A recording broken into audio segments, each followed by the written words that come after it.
We are in Anthony, New Mexico. This land is owned by the Anthony Water and Sanitation District.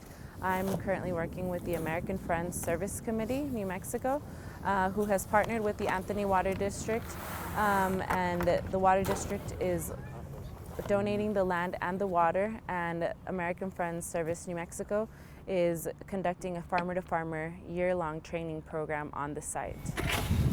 I've always had an interest since I was young to have my own piece of land. My family, my dad's side of the family comes from Durango, Mexico, and so whenever we would visit, I always had the dream of coming back home and having my own piece of land like I saw, very romantic style in the pueblitos in Mexico, with your own piece of land, growing your own food, sustaining yourself and your family. When I came back, here in the United States, I studied animal science, and I was hoping that through studying animal science, becoming a vet, I could eventually have my own farm and be able to take care of my own animals. I wasn't learning what my romanticized version of what I was thinking that I wanted. We learn a lot about as far as irrigation, just prepping the land, amendments, fertilizers, pesticides, and everything we do is we use OMRI certified supplies such as fertilizers and compost. Picking the seed, to the marketing aspect, to building a hoop house, to what we use during the winter time to be able to protect our plants from the cold, and during the summertime to protect them from the heat as well. We grow without chemical free. Basically, we don't use chemical fertilizers, we don't use pesticides, and we do buy organic seed. We're not certified, but we do use organic practices. It was all new to me now. It's amazing to see this farm in its third year of production. I have pictures from when we were on the tractor barely making the first set of beds here on the farm. So it was new to me. I hadn't had a job that was so physical, but also just really enjoyed my time just being outside versus being inside in an office.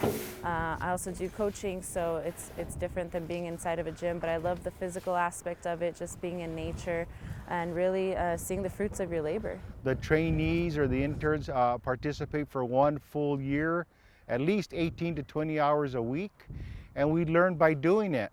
It's not some kind of a classroom or a theory. You're actually out here practicing it, learning how to plant, learning how to irrigate, learning how to harvest, how to go to the farmers markets or get it ready for the schools, because we believe in the local economy. So people get trained how to grow food in the middle of the winter using nothing but solar energy. And then we hope, and we're helping facilitate, that they can sell it to the local school districts. So what better, right here on the farm, you see right here, not over 400 feet away is the Gadsden schools. So what better thing to grow food here, and then our kids and our grandkids are able to eat it right there at the school district themselves. Not only here in Gadsden, but Las Cruces. We're hoping that it'll spread out into the El Paso area also. So we have a proven track record of doing this for over 10 years now. Success rates have been pretty successful, about 80% success rate, where people go through our training program and they stay in some type of agriculture. Not all of them become farmers, but some of them have become distributors, runners of cooperatives, food cooperatives, or managing a whole agricultura network itself. So we see it as a real positive way to keep our water intact, keep our land in healthy use, and feed our kids at the same way, and put enough money in our pockets to pay the bills. Now, I've been lucky enough to be selling personally to the Santa Fe School District for over 12 years. We've had the program in place in Albuquerque, and we've been selling as Agricultura Network, the group that AFSC helped form, to the Albuquerque Public Schools for over 4 years now. And the growers have grown from not having any money to actually, I think it was over $120,000 in sales to different institutions throughout the year. And the demand is huge.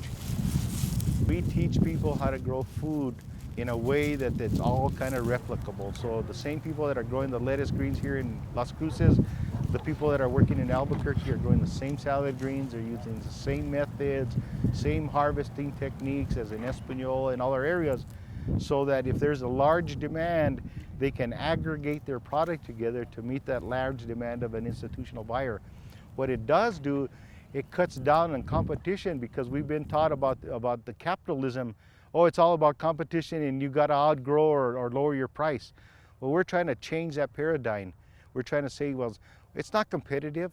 let's work together and create the market and the market needs to fit our demands. So instead of Yvonne trying to undercut Manny selling her lettuce, well, let's work together, let's plan the same thing. Well, this is how much it costs, here's what it costs to make a living, here's what you need to pay us.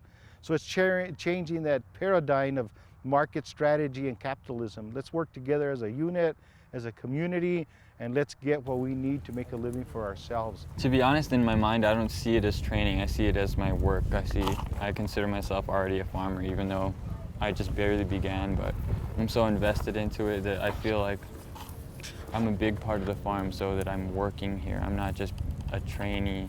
I'm working and I'm getting stuff done. So at the end of the day, for the most part, I just feel rewarded because it's not a super long work day, but it's like right now it doesn't look like I'm doing much, but it's tiring stuff, and it's really, you have to be mentally on point as well. You can't just be absent-minded when you're out here in the field. It's a full-on tired when you get home, basically. Physically tired and mentally tired.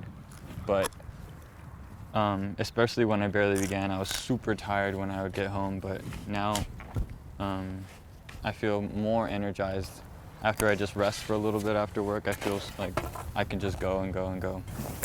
I think of the people that I've met, other farmers across the world that are doing exactly what I'm doing, trying to create an alternative to the industrial food system with the practices that I'm using and that other farmers are using as well, and kind of trying to feel the connection with those people.